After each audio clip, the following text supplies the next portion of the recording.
जमशेदपुर पूर्वी की विधायक पूर्णिमा साहू ने मातृशक्ति के बीच ई श्रम कार्ड का वितरण किया।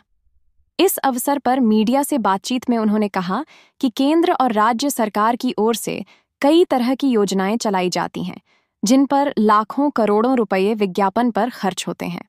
लेकिन यह विज्ञापन आम जनता तक कितना असर डाल पाता है, ये सोचने वाली बात है। अधिकांश लोगों को योजनाओं की जानकारी ही नहीं मिल पाती, जिस कारण वे उसका लाभ उठाने से वंचित रह जाते हैं। उन्होंने बताया कि आज सैकड़ों महिलाओं को ई श्रम कार्ड प्रदान किए गए हैं। कुछ कार्ड शेष हैं, जिन्हें अनुपस्थित महिलाओं को उनके आने पर दिया जाएगा।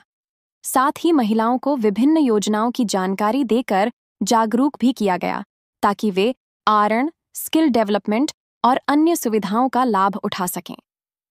इस मौके पर विधायक पूर्णिमा साहू का जन्मदिन भी लोगों ने हर्षोल्लास के साथ मनाया।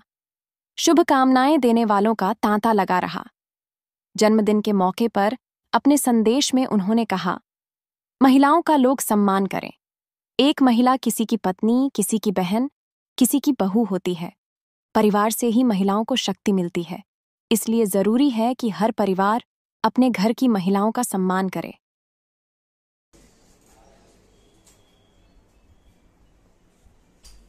हम सुबह से फेसबुक खोल रहे हैं, ये समझो यादों का साथ आपके साथ चलिए आप जरूर आगे बढ़िए, बहुत अच्छा काम कर रहे हैं, हम लोग देखते हैं। यादों के साथ अनुभव के साथ सैकड़ों में महिलाओं को और पुरुष हमारे भाई बंधुओं को भी कार्ड बांटे गए हैं, श्रम कार्ड। दरअसल दिक्कतें श्रम कार्ड बांटने की नहीं है या फिर सवाल श्रम कार्ड बांटने की नहीं है। सवाल यहाँ पे ये होता है कि केंद्र सरकार से जितनी भी योजनाएं चलती हैं, आपके राज्य सरकार से जितनी भी योजनाएं चलती हैं, इनका विज्ञापन होता है, योजनाओं का प्रॉपर विज्ञापन होता है, एडवर्टाइजमेंट होता है, उसमें खर्चा किया जाता है लाखों करोड़ों रुपए। क्या वो खर्चे फलीभूत होते हैं? क्या आम जनमानस तक इन योजनाओं का लाभ पहुंच पाता है? मेन चीज तो यही है कि जागरूकता क्या इन विज्ञापनों के द्वारा फैल रही है। जो योजनाएं आम जनमानस के लिए बनी हुई है वो उन तक पहुंच ही नहीं पा रही है।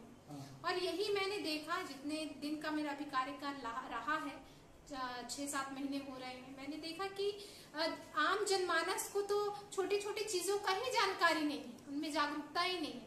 श्रम कार्ड हो चाहे कोई भी योजना हो, सारी योजनाओं के बारे में उनके प्रॉपर तरीके से उनके पास जानकारी नहीं है, तो वो लाभ कैसे उठाएंगे। तो श्रम कार्ड मैंने आज सैकड़ों की संख्या में बांटा है और बहुत सी महिलाओं का रखा हुआ है जो अभी आई नहीं थी। पर मेरा यही उद्देश्य है कि जो भी योजनाएं निकलती हैं वो आम जनमानस के लिए निकलती है, तो उन तक पहुंचनी भी चाहिए।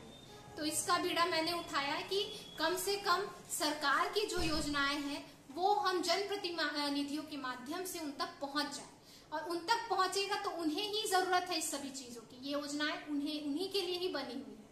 इसीलिए मैंने आज सारा ब्रीफ किया, सभी महिलाओं को बताया कि आपको किस किस चीजों में आपको राशि प्राप्त होगी, कैसे प्राप्त होगी, सारा मैंने आज ब्रीफिंग किया है महिलाओं को। और कहा भी है कि अगर आगे भी आपको कोई भी समस्या आती है प्रज्ञा केंद्र में या योजनाओं को लेकर, तो वो आप आकर मुझसे सीधे मिल सकती है।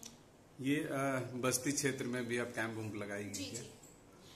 देखिए, बस्ती क्षेत्र में कैंप मैं तो सोची थी कि स्वास्थ्य शिविर का कैंप लगना चाहिए, जहां हमारे बुजुर्ग वरिष्ठ जन हैं उनके आई टेस्ट होने चाहिए, उन्हें जो इक्विपमेंट्स मिलते हैं वो मिलने चाहिए। उसके लिए भी मैंने एक प्रयास किया हुआ है। मैंने भी हमारे सिविल सर्जन जी से बात कर रखी है। उन्होंने समय मांगा है कि जिस समय पर मैं कहूंगी वो वहां पे कैंप वो लगा देंगी। बस अभी किसी चीजों की बहुत सारी कामों की व्यवस्था होने की वजह से ही मुझे समय नहीं मिल पा रहा है। आज मैंने देखा कि आज विशेष दिन है, तो अब इसे तुरंत श्रम कार्ड जो है बांट देना चाहिए, और उसके बाद फिर और भी सारी मेरी चीजें बैक टू बैक है जो मैं हमारे जनमानस तक पहुंचाने का पूरा काम करूंगा। आज आपकी जन्मदिन भी है, और जन्मदिन के उपलक्ष्य में क्या कहेंगे लोग? देखिए, जन्मदिन के उपलक्ष्य में तो मैं सिर्फ इतना ही कहना चाहूंगी कि आप महिलाओं का सम्मान करें। क्योंकि देखिए, मैं भी इसलिए नहीं कह रही हूँ कि मैं एक महिला जनप्रतिनिधि हूँ, इसलिए कह रही हूँ क्योंकि मैं एक माँ भी हूँ, पत्नी भी हूँ, बहन भी हूँ, बहू भी हूँ। तो महिलाओं को जो चीजें अंदर से चुभती हैं वो परिवार का साथ तो मिलता है, पर कभी कभी कुछ लोग ऐसे होते हैं जो आपके जीवन में बिना बुलाए दखल दे जाते हैं। तो ऐसे लोगों से जो सामना करने के लिए परिवार ही साथ देता है। और आप अपने घर की महिलाओं का साथ दीजिए, उनका सम्मान करिए, वही सबसे बड़ा जो है उनके लिए उपहार होगा। अगर आप उनको जन्मदिन का तोहफा देना चाहते हैं या उनके वैवाहिक वर्षगांठ का तोहफा देना चाहते हैं तो सम्मान से बढ़ के तोहफा और कुछ नहीं होता एक स्त्री के लिए। बाकी सौभाग्य और सुहाग का चीज तो उसके बाद आता है।